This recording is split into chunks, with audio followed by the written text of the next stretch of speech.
Kailan bawat. $4,000 in protection equipment to ensure officer donuts safe.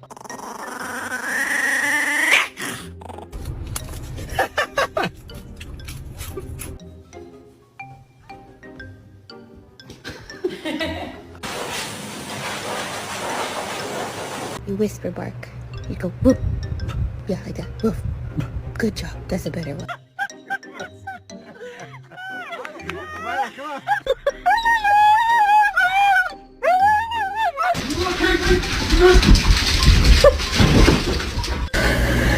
No!